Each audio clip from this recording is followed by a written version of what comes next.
Hi, do you ever suffer from decision paralysis where you want to make a choice but can't? Maybe you're thinking about getting something for you or someone you love for the holidays, but you have too many options. Today in Telescope Talk, I'm going to go over a simple thing that you can do that can help guide your choices. I even have a spreadsheet you can download. And I heard back from the third telescope company about possible price increases. Their answer may surprise you. I need to clear up some things that 2 of my viewers have accused me of. Welcome to Deep Sky Detail.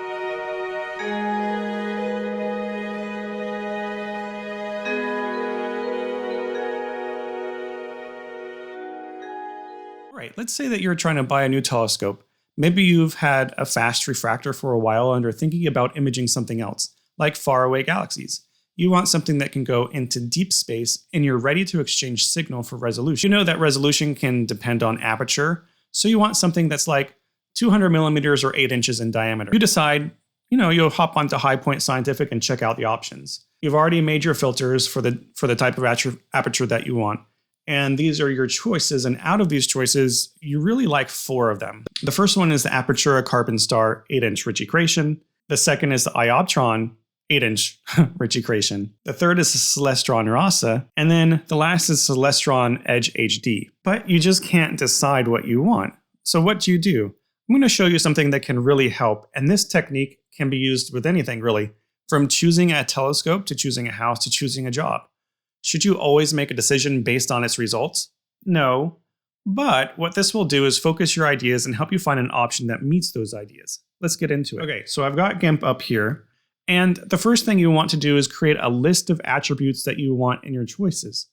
You can have as many attributes as you want, but for this example, we're just going to have 4. Let's pretend that these attributes are focal length. So of course you want to dive deep into the galaxies and get really zoomed up. And that's criterion 1. Criterion 2 is modularity or versatility, meaning you want the telescope to be really versatile and handle a lot of situations. The third we're going to call price. You have a budget of about $2,000, but you don't want to necessarily spend that. And the very last thing that you want is weight, because you're still setting up every night. You don't want it to be too heavy when you carry it in and out of your house.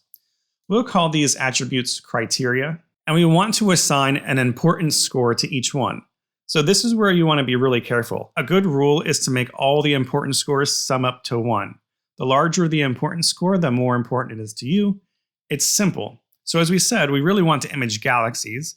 And focal length is, I would think, the most important thing to us. Let's assign an importance score to focal length of 0.5. So it carries a lot of weight in our calculation. Now, we want to sum up all the other scores to 1, so let's assign them.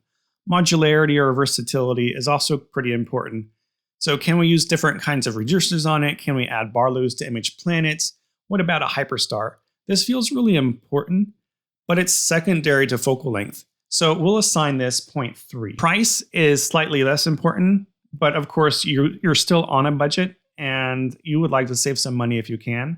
So we'll assign that a 0.2, and that leaves a 0.1 for weight. And all of these should sum up to 1. Now, again, these importance scores are entirely subjective and they're up to you. It'll help you focus and make sure that you're prioritizing the things that are important for making your decision. We've got the criteria and the importance scores. Now we need to make a table. So in this table, the columns here are going to be our options. So we've got the Edge HD, the Ioptron, the Apertura, and the Ross. The rows are going to be our criteria, and we're going to put the importance scores right next to them just as a reference. We don't need them exactly right now, but we will need them in a few minutes. What we want to do is now rate each option on each criteria on a scale of 0 to 100. 0 is bad, and 100 is pretty much the best relative to the other options. So let's go ahead and fill out the table. We'll start rating now. The Edge HD has the best focal length by far at 2,032 millimeters. You'll be able to zoom into galaxies really well. Let's give this a score of 100 because it's the best option out of all of them. The Ioptron and Aperture are basically the same scope in terms of focal length. It's decent at around 1,600 millimeters. I think intuitively we can give it a score of 60 for both of those. Now, the Rasa is pretty wide field. It only has a focal length of 400 millimeters. And so we're going to put a 0 because it just doesn't really fit our criteria that we want. Now, you can be very fancy with how you would rate this if you'd like normalizing things from 0 to 100 based on the actual numbers from the telescope. And I'll show you how to do that. But you can just give it a more intuitive score based on just looking at the numbers if you want to. You'll usually get the same answer either way, but if the scores are very close, then you'd want to scrutinize your ratings more and be more objective and stringent. But let me just rate these based on my intuition. Okay, now that I've gotten the ratings and I changed the 60s to 40s for the ioptron and apertura, kind of intuitively I wanted to change that a little bit, but either one should probably be similar. But now that we've got all the ratings, the next step is to multiply the ratings by the importance score for each criteria. So for the Edge HD, I'll take this 100 here and multiply it by the importance score. So 100 times 0.5 is 50. And I will do that for all of these scores. Okay, so I've multiplied each of the ratings by the importance score. And now what we want to do is add up all of the new ratings in blue for each of the options. So for the Edge HD, what we want to do is add up the 50 and the 30, the 8 and the 10, and we get 98. That's a pretty good score, I think, all things considered, and I'll do this for the other scopes too. Okay, as you can see that the Edge HD clearly wins based on the criteria we used and the importance scores we assigned. I think this is a very clear winner. Sometimes you might not have a clear winner. So let's say that instead of focal length, we're actually looking at speed. And let's just do another example with similar things, except now instead of focal length, most important criteria is speed. Okay, I will go ahead and redo this example real quick. I'm just going to go ahead and rate these and then multiply them and put in the numbers and add them all up for you.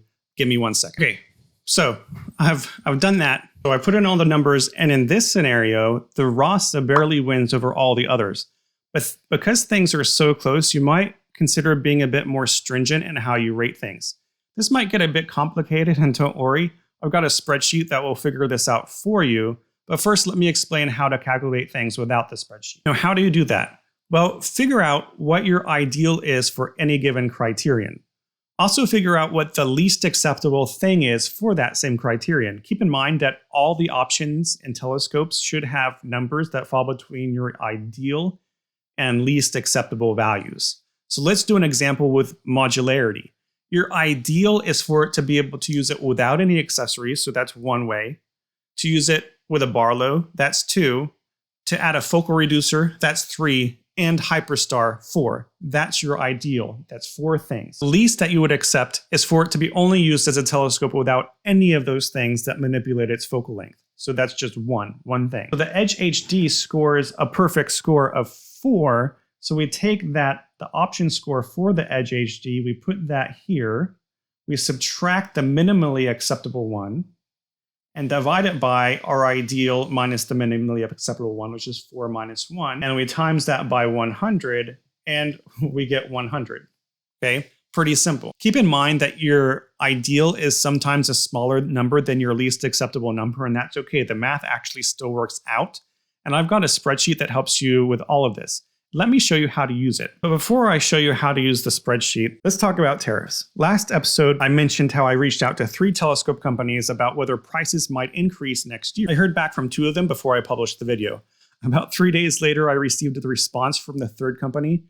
But before I get into that, let me talk frankly. I just like to say that I'm happy for the most part. My viewers from both sides of the argument about tariffs were respectful in my last video. But there were some that weren't respectful. All I ask is that for you to be respectful. There were also a couple people who implied that I somehow am fear-mongering or that I get kickbacks from companies for the video.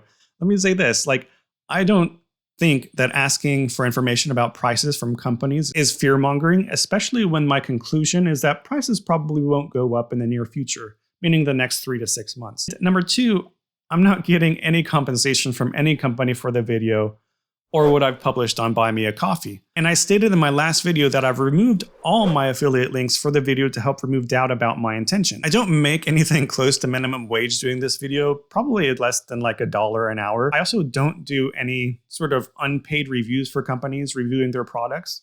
AstroSharper is free, the SNR Calculator app is free. I try to do deep dives to give hobbyists good educational information. If I were in this for the money, I'm clearly doing something wrong. And I don't appreciate it when people are throwing around accusations without evidence about my other viewers or about me. I get it. This is the internet. You have no reason to trust me. But I would just want to say that we're all people, and there's much more that we have in common than we have differences. Also, affiliate links have been removed for this video too. Okay, so let's get into the company's response. They said, "Thank you for reaching out and for your interest in our products. We are very attentive to the needs of our customers in the USA, especially with the potential changes in tariff. Many of our products are already shipped through our warehouse. We handle taxes and import duties on our end.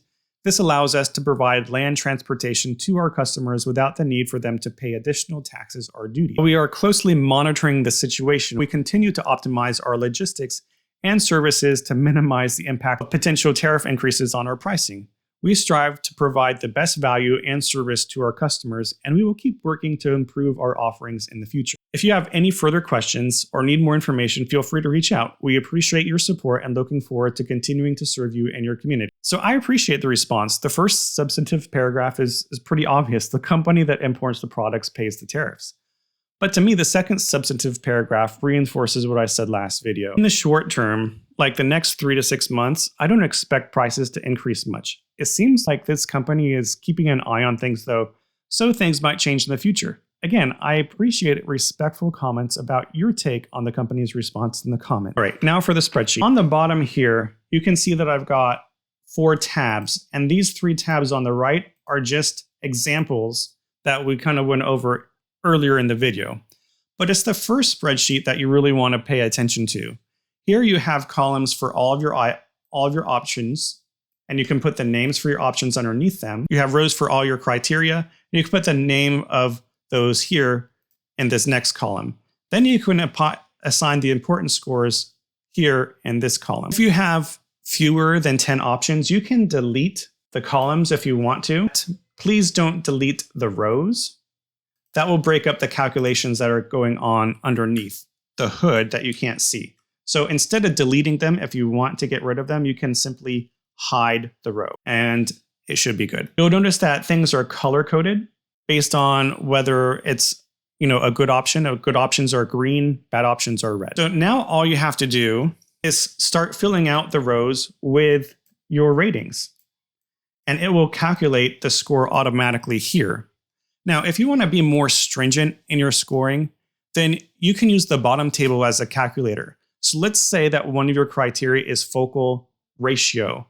Your ideal is a focal ratio of f2, but you would accept a focal ratio of f10 if needed. Well, you can put 2 in our ideal and 10 as our minimally acceptable, and then you can put the option scores in these cells here, and it will automatically put the rating here in this row. Now, if you've confused your ideal and minimally acceptable scores because for whatever reason you thought bigger was better and actually in actuality bigger was not better and smaller was better, then there's also a reverse rating underneath here which you can use, and you don't have to reverse these at all. I just thought that'd be a nice quality of life improvement for the spreadsheet. If you want to take these stringent scores and put them in the table, don't copy and paste it. Either type them in separately